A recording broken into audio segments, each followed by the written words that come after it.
Assalamualaikum warahmatullahi wabarakatuh. Salam sejahtera. Materi kita kali ini adalah screening keganasan organ reproduksi interna, di mana nanti kita akan membahas apa saja pemeriksaan yang diperlukan untuk mendeteksi khususnya kanker serviks atau kanker leher rahim. Nanti ada beberapa tes yang akan kita pelajari untuk deteksi dini kanker serviks atau screening keganasan organ reproduksi interna. Baik, yang pertama kita bahas definisinya terlebih dahulu. Definisi deteksi dini atau screening merupakan penapisan dengan menggunakan tes atau metode diagnosis lain untuk mengetahui apakah seseorang memiliki penyakit atau kondisi tertentu sebelum menyebabkan gejala apapun. Untuk banyak penyakit, misalnya kanker, pengobatan dini mengarahkan hasil yang lebih baik. Tujuan screening adalah menemukan penyakit ini sehingga pengobatan dapat dimulai sedini mungkin. Kemudian ada definisi kanker serviks ya. Pengertian kanker serviks adalah suatu proses keganasan yang terjadi pada serviks atau mulut rahim, di mana pada keadaan ini terdapat sekelompok jaringan yang tumbuh secara terus-menerus dan tidak terbatas, tidak terkoordinasi, dan tidak berguna bagi tubuh, sehingga jaringan di sekitarnya tidak dapat berfungsi dengan baik. Kanker serviks merupakan tumor ganas yang mengenai lapisan permukaan atau epitel dari leher rahim, di mana sel-sel tersebut berubah menjadi sel-sel yang tidak normal sehingga dapat membentuk tumor atau dungkul. Penyebab dari kanker serviks ini adalah virus HPV, subtipe onkogenik, terutama subtipe 16 dan 18. Jadi yang sudah seperti kita ketahui bahwa sebenarnya untuk setiap manusia itu sudah memiliki sel kanker. Bedanya adalah sel kanker ini aktif atau tidak, ya. Jadi sel kanker ini tumbuh di suatu jaringan, ya, tumbuh secara terus-menerus, tidak terbatas, tidak terkoordinasi, dan tentunya tidak berguna bagi tubuh. Jadi sel ini merusak jaringan, ya, merusak jaringan sehingga jaringan yang ada di organ tubuh ini tidak berfungsi dengan baik. Kemudian ada faktor-faktor pemicu kanker, ya, ada di stadium awal dan di stadium lanjut.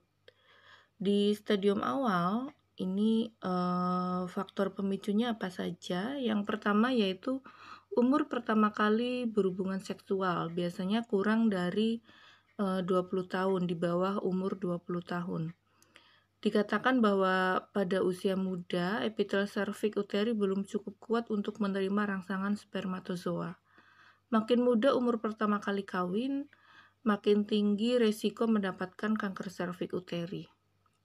Kemudian ada jumlah kelahiran per vaginam yang cukup banyak, di mana melahirkan anak lebih dari 3 kali akan mempertinggi risiko terjadinya kanker serviks. Yang ketiga yaitu hygiene genitalia yang kurang baik, sehingga mudah terjadi servisitis yang dipercaya erat kaitannya dengan terjadinya kanker serviks. Yang keempat, spermatozoa dengan kandungan protein tinggi akan merubah susunan biokimia sel epitel yang siap tumbuh menjadi kanker. Dan yang kelima, hubungan seksual yang terlalu sering bahkan berbeda-beda pasangan, ya, ini akan meninggikan risiko kanker serviks juga. Berbagai virus seperti virus herpes simplex tipe 2, kemudian human papillomavirus ini disebut-sebut juga menyebabkan terjadinya kanker ini. Kemudian ada faktor-faktor di stadium lanjut, ya. Ini bisa berupa nafsu makan yang berkurang, kemudian nyeri panggul, nyeri punggung, tungkai, ya, kemudian ada nyeri dari vagina keluar kencing atau tinja, ya, ini sudah sangat parah kasus kankernya, kemudian bahkan dengan mudah patah tulang atau terjadi fraktur. Kemudian apa saja tanda gejalanya? Ya, tanda gejala kanker serviks ini adalah perdarahan vagina yang abnormal, biasanya di luar siklus haid, ya. Kemudian menstruasi abnormal, dan biasanya ini lebih lama dan lebih banyak jumlahnya. Dan ada keputihan yang menetap dengan cairan yang encer, berwarna pink atau coklat, dan mengandung darah hitam dan berbau busuk. Nah, kemudian ada pencegahan kanker, ya. Pencegahan kanker yang dapat kita lakukan untuk mencegah penyakit kanker ini, yang pertama yaitu jauhi rokok. Pada wanita perokok, konsentrasi nikotin pada getah serviks ini 56 kali lebih tinggi dibandingkan di dalam serum. Efek langsung bahan-bahan tersebut adalah menurunkan status imun lokal sehingga dapat menjadi kokarsinogen infeksi virus. Ini peringatan paling penting buat wanita perokok, kecuali mengakibatkan penyakit pada paru-paru dan jantung. Kandungan nikotin dalam rokok pun bisa mengakibatkan kanker serviks atau leher rahim. Kemudian untuk mencegahnya juga tidak melakukan dodging vagina, ya. Dodging atau cuci vagina menyebabkan iritasi di serviks. Iritasi berlebihan dan terlalu sering akan merangsang terjadinya perubahan sel yang akhirnya jadi kanker. Kemudian nutrisi juga harus dijaga, karena pola hidup mengkonsumsi makanan tinggi lemak pun akan membuat orang tersebut melupakan zat-zat gizi yang lain, seperti beta-karoten, vitamin C, dan asam folat. Padahal kekurangan ketiga zat gizi ini bisa menyebabkan timbul kanker serviks. Kemudian seks yang aman. Hubungan seksual pada usia di bawah 17 tahun diketahui dapat merangsang tumbuhnya sel kanker pada organ kandungan perempuan. Karena pada rentang usia 12-17 tahun, perubahan sel dalam mulut rahim sedang aktif sekali. Perlu diketahui ketika sel sedang membelah secara aktif atau metaplasi, idealnya tidak terjadi kontak atau rangsangan apapun dari luar, termasuk masuknya benda asing dalam tubuh perempuan.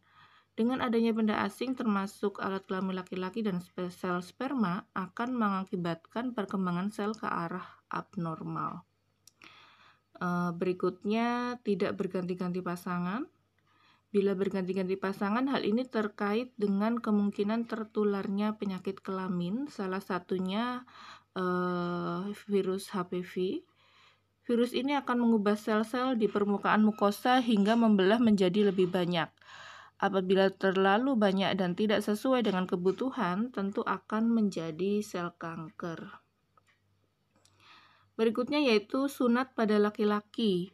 Beberapa penelitian membuktikan bahwa sunat mengurangi risiko pria dan pasangannya dari penularan berbagai penyakit termasuk kanker serviks. Bahkan ada penelitian yang menyatakan kalau sunat secara signifikan mengurangi risiko penularan HIV/AIDS. Dan yang terakhir yaitu vaksinasi, ya. Vaksin kanker serviks terbaru yang di Indonesia ini yang ditujukan baik bagi remaja maupun perempuan dewasa usia 10 tahun sampai dengan 55 tahun untuk pencegahan kanker serviks. Ya, ini vaksinnya bernama Cervari, ya. Vaksin ini mengandung antigen untuk HPV tipe 16 dan 18 yang menjadi penyebab lebih dari 70% kasus kanker serviks di dunia.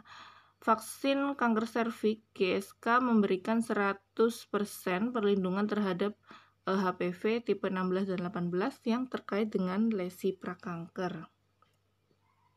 Itu vaksinasi juga bisa dilakukan, ya, untuk pencegahan kanker. Kemudian ada metode deteksi dini kanker. Nah, ini adalah pembahasan utama kita.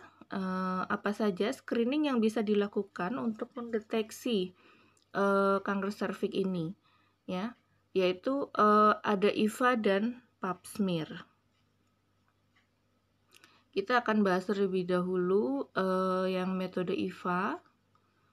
IVA atau singkatan dari inspeksi visual dengan asam asetat.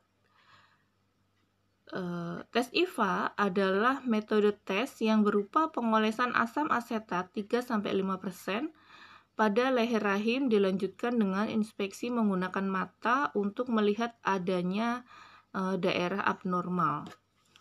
Daerah abnormal berupa daerah berwarna putih dengan batas tegas menandakan kemungkinan adanya lesi prakanker dari kanker serviks.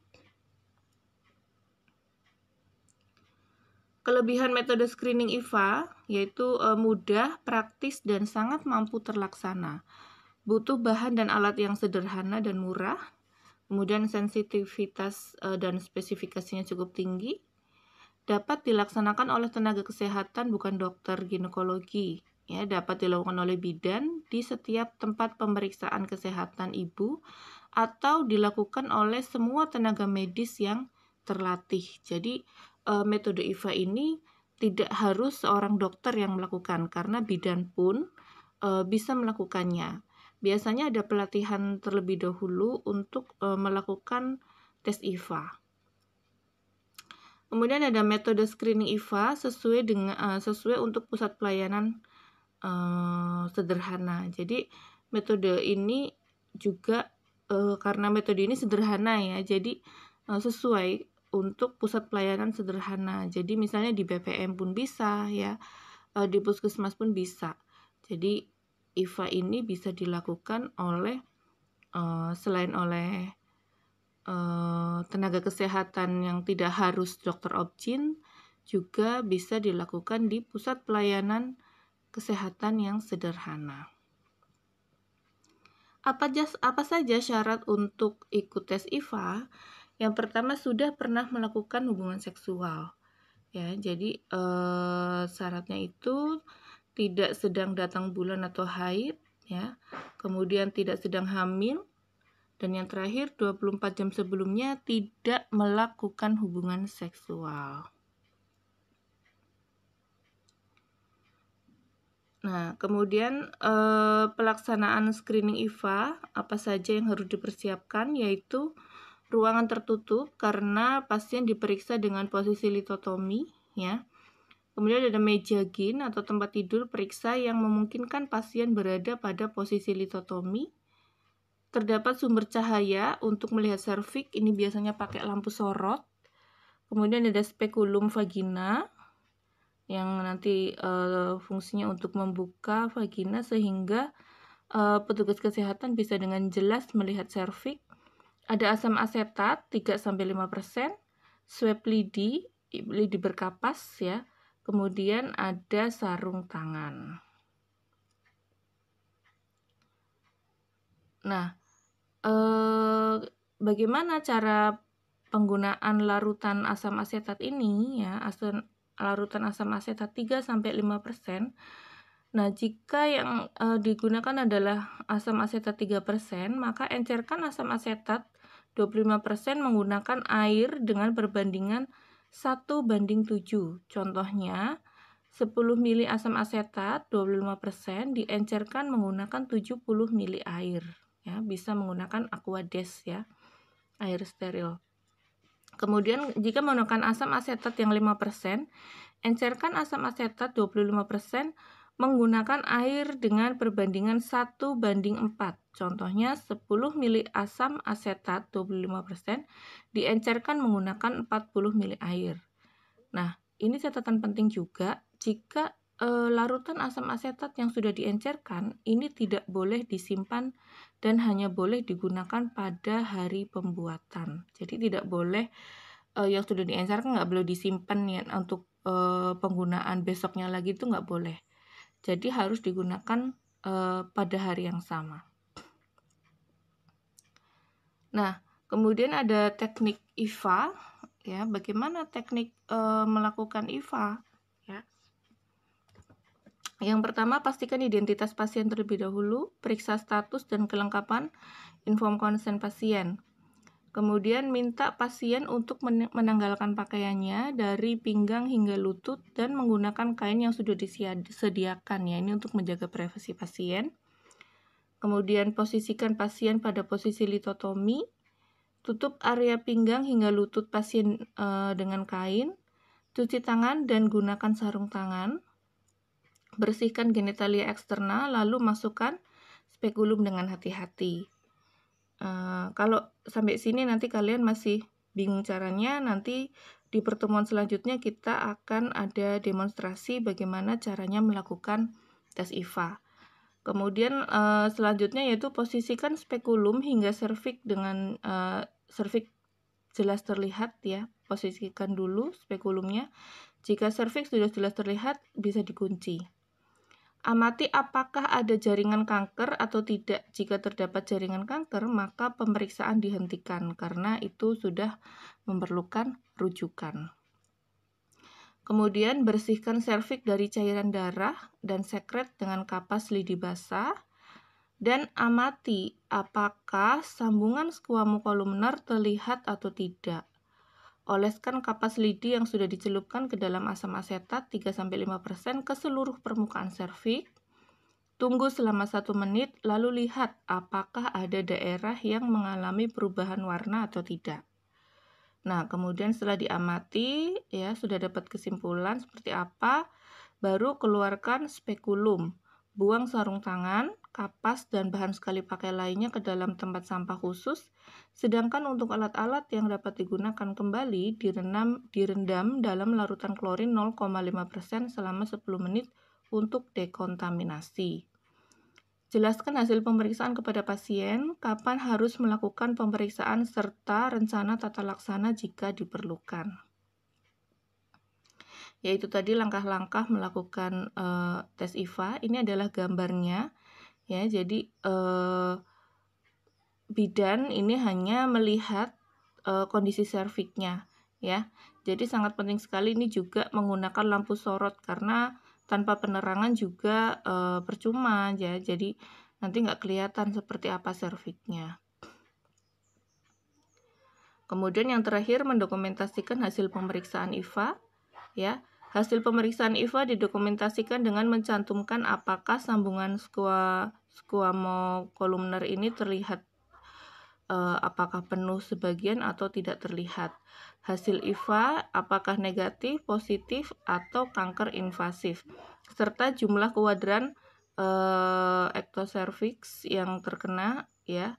Ini seberapa luasnya. Kemudian hasil ini dibuat dalam bentuk gambar diagram yang menunjukkan daerah yang berubah warna atau aceto white ini istilahnya.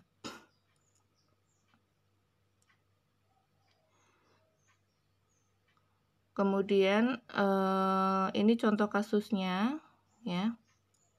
Seorang perempuan 38 tahun saat dilakukan pemeriksaan IVA sambungan squamocolumnar terlihat ya. Hasil IVA positif dengan daerah aceto white pada kuadran 3 dan 4. Maka hasil pemeriksaan IVA dilaporkan sebagai berikut. Nah, ini adalah dokumentasi hasil dari pemeriksaan IVA, bisa dilihat ya. Ini ada bentuk lingkaran, ada kuadran 1, kuadran 2, kuadran 4, dan kuadran 3. Jadi di situ ini adalah bentuk serviksnya, penampakan serviksnya ya. Jadi nanti bisa digambar di situ apakah ada apakah aceto white ini terlihat ya. Jika iya penuh, satu itu iya penuh, ya sebagian, dan yang ketiga tidak terlihat. Hasil IVA-nya bagaimana, kemudian jumlah kuadran ektoserviksnya yang terkena itu bagaimana ya. Kemudian diinterpretasikan hasilnya dan dilakukan follow up. Nah, ini hasil pemeriksaan IVA diinterpretasikan sebagai berikut ya. Yang pertama yaitu IVA negatif. Ini tidak tampak gambaran acetoacetate atau tampak polip, cervicitis, inflamasi, kista naboti. Ini semuanya serviknya normal. Nah, ini hasil yang negatif. Sedangkan IVA hasil radang ya, terdapat radang, ini serviks dengan radang atau cervicitis atau kelainan jinak lainnya, polip serviks ini juga bisa terjadi. Kemudian IVA positif ini ditemukan bercak putih atau acetoacetate ya, epitelium. Kelompok ini yang menjadi sasaran temuan screening kanker serviks dengan metode IVA karena temuan ini mengarah pada diagnosis serviks prakanker, displasia ringan, sedang, berat atau kanker serviks in situ. Kemudian ada kanker serviks ya, hasil IVA kanker serviks. Pada tahap ini pun untuk upaya penurunan temuan stadium kanker serviks masih akan bermanfaat bagi penurunan kematian akibat kanker serviks. Bila ditemukan masih pada stadium invasi dini, ini masih belum terlambat ya, walaupun pada akhirnya ditemukan kanker serviks, tapi selama masih pada stadium dini ini masih bisa bermanfaat juga untuk menurunkan angka kematian akibat kanker serviks. Yaitu tadi penjelasan tentang IVA.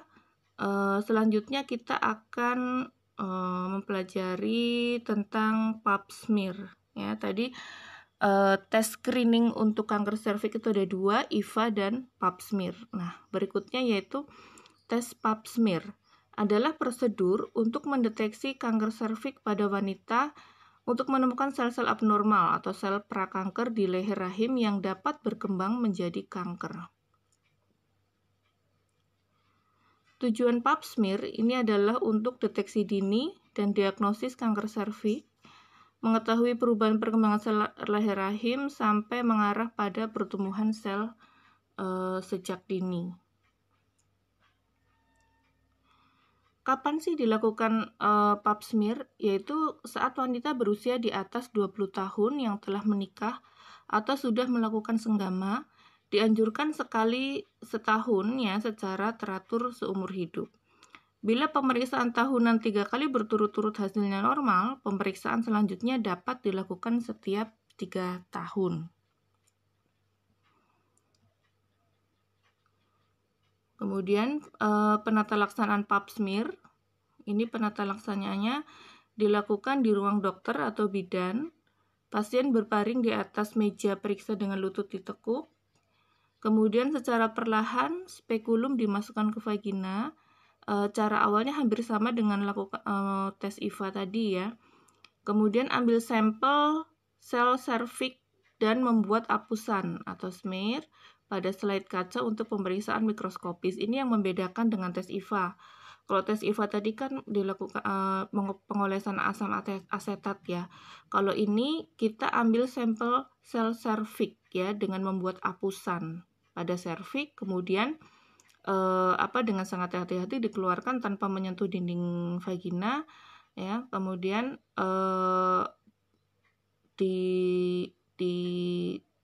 tadi hasil sampelnya tadi yang hasil apusan tadi ya ditaruh di slide kaca untuk pemeriksaan mikroskopis. Bidan akan mengirim slide itu ke laborat untuk dilakukan deteksi atau pemeriksaan apakah ada sel kanker atau tidak. Nah, ini caranya ya, menggunakan alat ya, dilakukan apusan pada serviks ya, dilakukan diputar begini, kemudian dioleskan ke kaca ya, ke kaca untuk kaca khusus ini ya, yang nanti akan dikirimkan ke laboratorium. Nanti caranya ada, kalau kalian bingung pada materi ini, mungkin masih memerlukan demonstrasi seperti apa sih melakukannya, nanti caranya ada, kita bahas di pertemuan selanjutnya di video demonstrasi melakukan IVA dan pap smear. Kemudian hasil pemeriksaan pap smear ini jika normal ya, tidak ada sel abnormal terdeteksi, tidak perlu pengobatan atau tes lebih lanjut. Kemudian ada hasil yang berupa sel bersisik atipikal tidak terdeterminasi signifikan, yaitu sel bersisik tipis datar tumbuh di permukaan serviks yang sehat. Pada kasus ini, pap smear mengungkap adanya sedikit sel bersisik abnormal, namun perubahan ini belum jelas memperlihatkan apakah ada sel prakanker. Kemudian ada lesi intraepitelial sel bersisik ya. Istilah ini digunakan untuk mengindikasikan bahwa sel yang diperoleh dari pap smear mungkin sel prakanker. Jika perubahan masih tingkat rendah, ukuran, bentuk, dan karakteristik lain dari sel memperlihatkan adanya lesi prakanker yang dalam beberapa tahun mungkin akan menjadi kanker. Kemudian ada sel glandular atipikal. Sel glandular memproduksi lendir dan tumbuh pada permulaan serviks ya, permukaan serviks dan dalam uterus ya. Sel glandular atipikal mungkin menjadi abnormal, namun tidak jelas apakah mereka bersifat kanker. Tes lebih lanjut diperlukan untuk menentukan sumber sel abnormal. Kanker sel bersisik atau sel adenokarsinoma, sel yang diperoleh dari pap smear memperlihatkan abnormal, sehingga patologis hampir yakin ada kanker dalam vagina, serviks, atau uterus. Sel bersisik menunjukkan kanker timbul di permukaan datar sel pada serviks. Ya, itu tadi hasil dari pap smear. Ya, oke. Pembahasan kita sampai sini sudah selesai. Yang tadi sudah saya jelaskan screening dua tes tadi ya, ada IVA dan pap smear. Silahkan kalian pelajari kembali. Apabila masih ada yang belum paham, bisa diulang videonya. Untuk pembahasan selanjutnya, atau mungkin jika masih ada yang belum paham, nanti kita bisa diskusikan di grup chatting ya. Terima kasih atas perhatiannya. Wassalamualaikum warahmatullahi wabarakatuh.